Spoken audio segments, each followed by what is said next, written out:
on a serious note, ntandise okwebuuza ekibuuzo kino, Tabuzi akolera ani?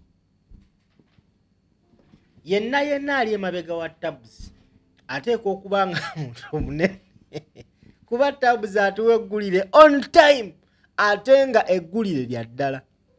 Mbadde nkyali awo omanyi kati mbeera ku ssimu yange bwenti nga ndinda Tabuzi kumpa eggulire likwatagana ku Anita Among. Mbadde ndi awo n'aleeta eggulire ng'alaga ebbaluwa ya Uganda Revenue Authority eyakiriyalinga emmotoka ya Anita Among emanyikibwa nga Rolls Royce. Emmoloka egambibwa okuba nti ye yazadde leenya. Yagambye nti cleared under custom entry number C1160. The 2025 Rolls Royce was imported under Anita Foundation Limited.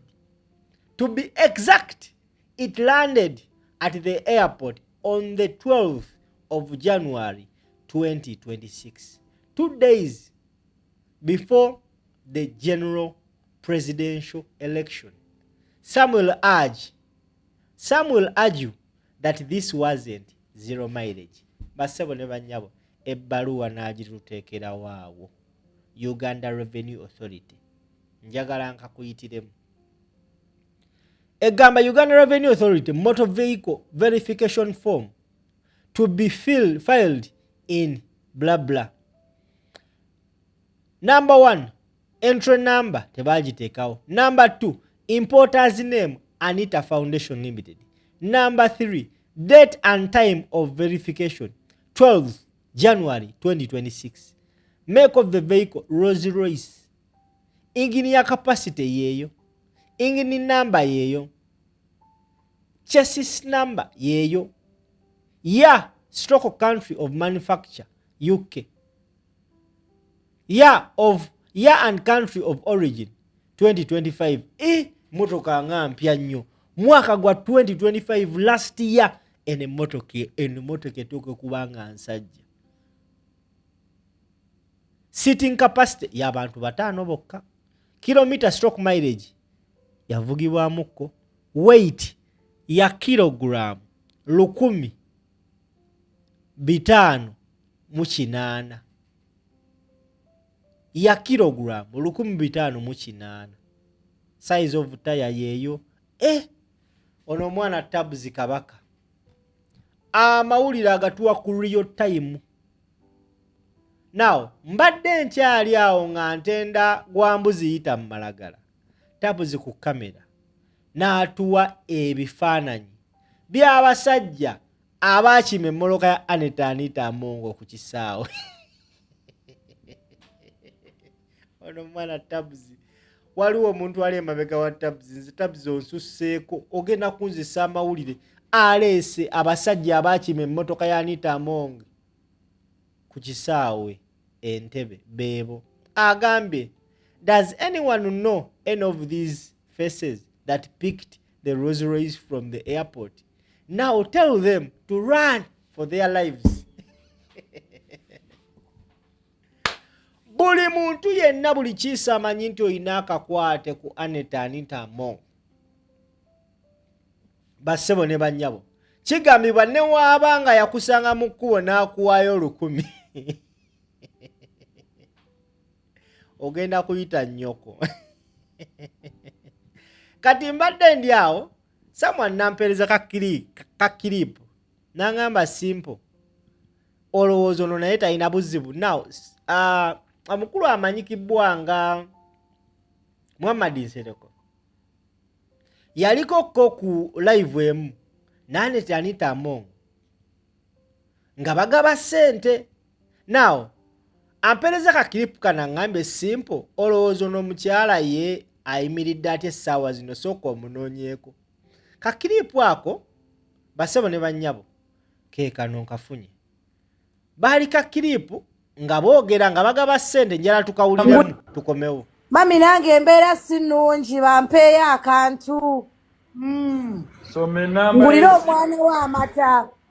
Some namba y'essimu wano. You give him the number.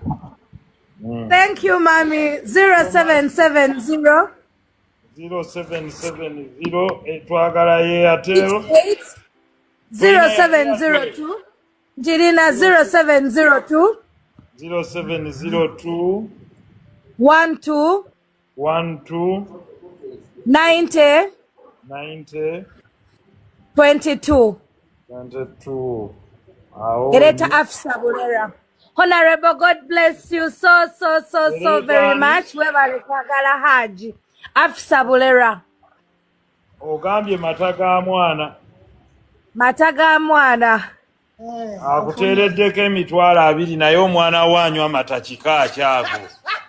Thank you, Honorable. May you never lack. Mwah. Kale, omunene waalinja kumukomyawo naye bano bendeese tebamanyi kuba luseke temumanyi nakumanya kuba. Eyo live yaliko Nsereko Muhammad ng'alina omunene nange munnaayo okumanya njagala nnyo ebyonoonese engeri gye kiri nti banoonya buli muntu eyali akusendezaamu ngo ennamba yo n'omukyala ngifunye njagala mukubira mugambe yefe aba CID tugenza okukebera mu bitabo byaffe wano eno nga records are showing you one of the beneficiaries of Anita Mong. Do you have anything to say about this? Kamukubire. Kan nambe badde lichi. Kanzire mpulire nambe yo. Okay. 22 22 702 07 0702 Jirina 0702 0702 12 12 90 90 22. 22 awo Gereta Afsa Bulera. Hafsa Bulora. Kali. Katukubire ku mukyala Hafsa Bulora tulabe.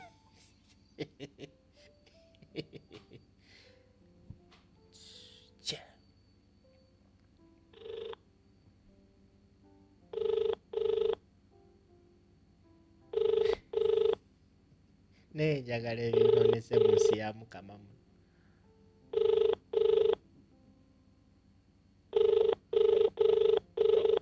Hafsa Bulora.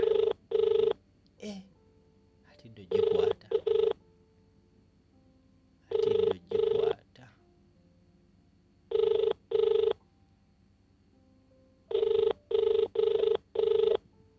Hafsa nekwata. You don't spoil the fun, Hafsa. Hafsa.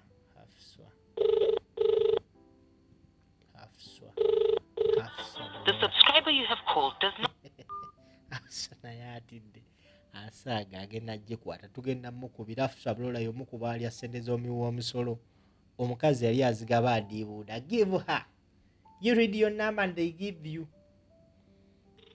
Hafsa, don't spoil the fun. Kwata essimu Hafsa.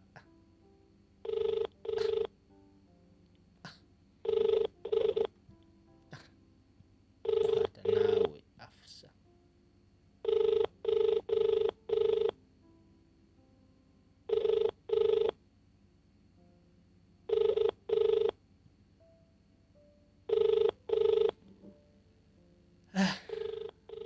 Hafsa Bulora alabika ayika y'omu ku baagumizi bagwambadde.